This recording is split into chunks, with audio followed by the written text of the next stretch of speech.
Olá, queridos amigos, queridas amigas, que a graça e a paz de Jesus esteja com cada um de vocês, que o Deus da glória, o Criador do universo, possa abraçá-los nesse momento, que todos possam ter o devido entendimento, sabedoria, para que possam realmente entender as verdades bíblicas, que todos tenham sim um dia bastante feliz.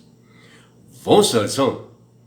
E hoje, domingo 28 de junho de 2026, a lição 1 de hoje, dentro desse novo trimestre, ela tem como título Paulo, apóstolo de Jesus, chamado por Deus. E a lição que é um novo trimestre é esse livro do apóstolo Paulo, né? 1ª e 2ª Coríntios, que é o trimestre de julho, agosto e setembro. E dentro dessa lição de hoje, lição 1, depois do sacrifício de Jesus na cruz do Calvário, e também os ensinos do apóstolo Paulo, que foram determinantes para essa igreja, né, se desenvolver e acreditar, porque Paulo falou justamente desse Cristo ressuscitado que morreu pelos nossos pecados. Ele pregou realmente a cruz para que as pessoas entendessem a verdade. E onde Jesus fundou o cristianismo, Paulo foi quem sistematizou as doutrinas, que elas estavam centralizadas justamente em Jesus crucificado. Paulo se transformou em um dos maiores propagadores do evangelho, da mensagem cristã, onde ele foi convertido numa forma assim bastante dramática, uma experiência incrível que ele teve com Deus, porque antes ele era um perseguidor de cristãos, era um inimigo de Deus.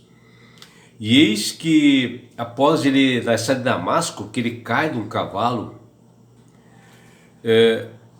a vida dele muda, porque ele caiu do cavalo justamente ao ver uma grande luz em seus olhos, e ele escutou a voz de Jesus: Paulo, Paulo, Paulo, Saulo, Saulo, Saulo, por que me persegues?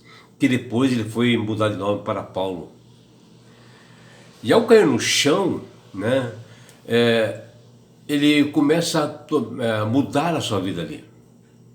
Ele é tomado pela mão do Senhor, e o poder de Deus envolveu ele tanto que ele acabou ouvindo a voz do Espírito Santo, que acabou encaminhando a verdade para ele, se tornando um grande pregador da verdade.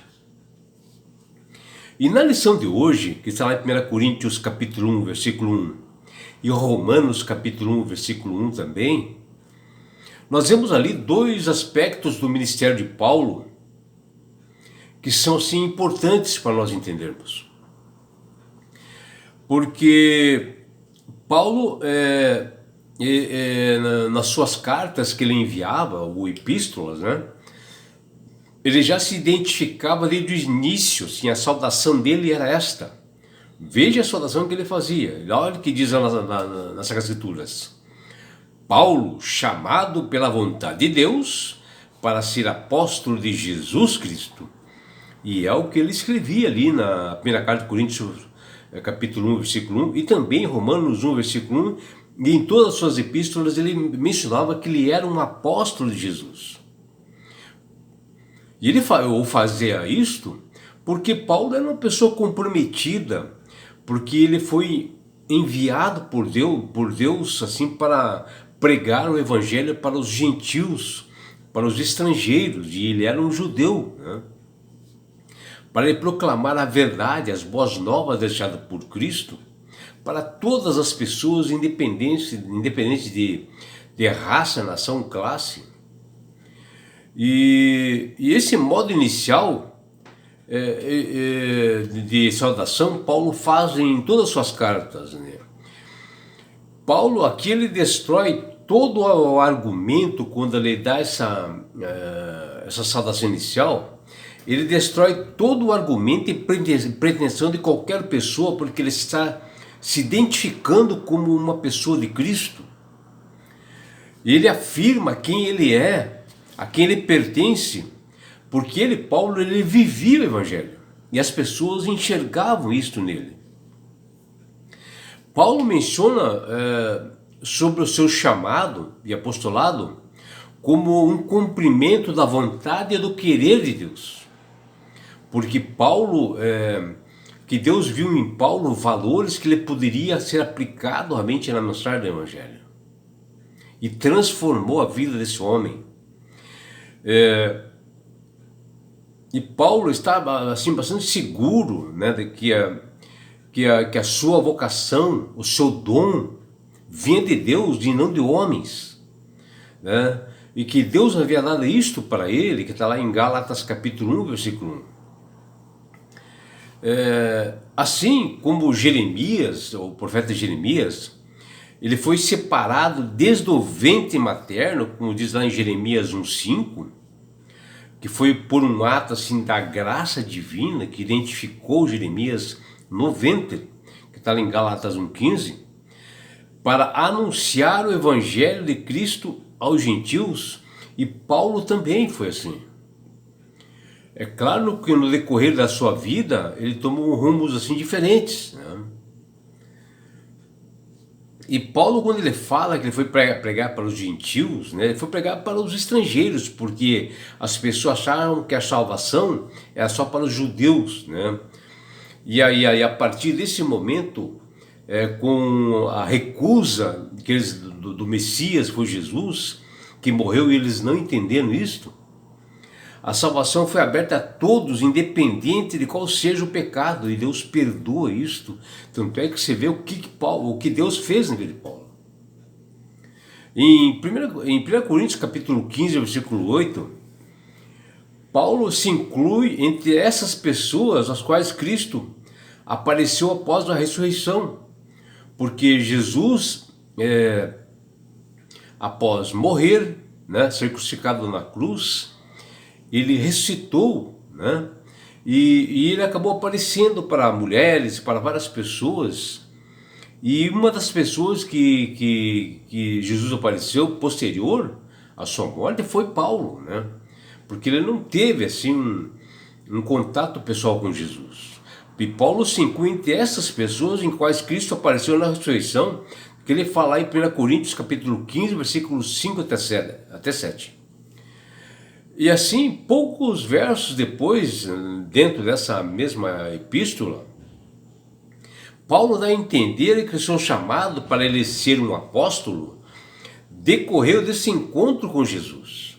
Ali, ele viu realmente que Deus queria ele, Saulo, que depois passou a ser Paulo, para ser realmente um apóstolo, um dos maiores pregadores do evangelho que nós temos na história. Aí assim o título que Paulo dá nas suas cartas iniciais, assim quando ele fala apóstolo de Cristo Jesus, ele está dizendo que ele, Paulo, é um homem comprometido com o Senhor, um homem que fazia a vontade e o querer de Deus, e que ele reúne vários conceitos dentro de Cristo, que ele procurou sempre copiar a conduta e o caso de Jesus e pregar na sua vida. No entanto, Paulo também usa essa expressão para se identificar como servo de Cristo, né? Que está lá em Romanos capítulo 1, versículo 1, está lá em Tito capítulo 1, versículo 1 e também em Gálatas 1:10. E assim como pregador e mestre, ele era um homem comprometido com Jesus, que nós podemos ver ali em 1 Timóteo capítulo 2, versículo 7. E assim, a importância de Paulo, realmente ele ser consagrado, ser transformado, é que ele via Cristo não é apenas o centro do apostolado de Paulo, né? Cristo é o centro de toda a sua vida, né? Toda a sua vida, seus pensamentos, afeições estavam cheios da presença de Cristo. O que ele fizesse na sua vida, ele envolvia o nome de Jesus, porque ele realmente amava o Senhor. Paulo amava tanto a Jesus que ele não conseguia deixar de pensar nele. E sempre ele estava falando de Jesus, da sua obra, das suas boas novas, da sua segunda vinda, porque o desejo dele no seu coração, no coração de Paulo, era compartilhar Jesus com aqueles que estavam sob os seus cuidados. Ele realmente era um missionário, ele procurava falar de Jesus, a fim de que a vida deles também estivesse centrada em Jesus, e que Jesus pudesse fazer a obra que fez na vida dele, fizesse também na vida dos outros, né? Paulo, em suas cartas às igrejas, ele introduz como de costume a sua identificação a quem ele pertencia. Com uma saudação peculiar, ele se identificava como apóstolo de Jesus, uma pessoa enviada por Cristo. Ou seja, uma pessoa enviada pelo Cristo ressurreto. O Cristo que havia ressuscitado deu essa missão para ele pregar o evangelho para boas novas para todas as pessoas, para os gentios. As primeiras saudações de Paulo já revelavam o que se esperava daqueles que professam amar a Deus quando diz: santificados em Cristo Jesus, chamados para ser santos. Palavra de Paulo lá em 1 Coríntios 1:2. E na própria saudação, no início do livro, ou das cartas que ele fazia, Paulo já deixava claro o motivo pela qual a igreja de Deus ela tem que estar realmente identificada com Jesus, que está lá em 1 Coríntios 1:2, e que ali em Corinto ele estava chamando as pessoas para que essas pessoas fossem santas, comprometidas com Jesus. E assim a santidade nada mais é do que ser separado, né, para um propósito divino específico. As pessoas confundem muito pessoa santa como alguém que faz milagre, não, a pessoa pecadora, mas ela é separada para Deus, que é o próprio Paulo diz aqui, porque todos nós somos pecadores, não existe santo que fazia milagres, que nem as pessoas entendem por aí. É santo uma pessoa separada. O propósito que Paulo precisava estar bem e firme era definido na mente de cada um dos irmãos de Corinto, né? Que ele deixava bem claro que ele era uma pessoa santa, separada para essa obra. E também nós hoje devemos ser assim, né? Para ser mentalmente pessoas que somos de Jesus, que nós temos o mesmo parecer de Paulo, que está lá em 1 Coríntios 1:10. Onde devemos copiar a conduta e o caráter de Jesus e mostrar para as demais pessoas, para que elas vejam em nós a Jesus. E mostrar à sociedade, mesmo sendo alguém cheio de falhas, pecadoras, como nós somos, mas que nós somos diferenciados porque algo espetacular de Jesus está em nós. Já na saudação de Gálatas capítulo 1, Paulo o faz como uma forma assim de oração, ele faz ali. Ele exalta Cristo crucificado ali em Gálatas 1, como aquele que segundo a vontade do nosso Pai nos salvou de nossos pecados, para nos desgarrarmos deste mundo perverso, que ele fala lá em Gálatas capítulo 1, versículo 4. O interessante é que Paulo conhecia os perigos de uma religião legalista, né? E ele alertava para isso, né? Ele alertava que a salvação só vinha através da cruz, através de Cristo. Não existe outra forma de salvação. As leis, elas só apontam para que nós somos pecadores e aonde nós devemos melhorar. Não adianta você só observar a lei e não haver uma transformação em você. O passado de Paulo o fazia identificar com uma pessoa diferenciada. Por isso que Paulo, falava desse problema grave dos Gálatas que eles estavam enfrentando ali naquele momento, quando pessoas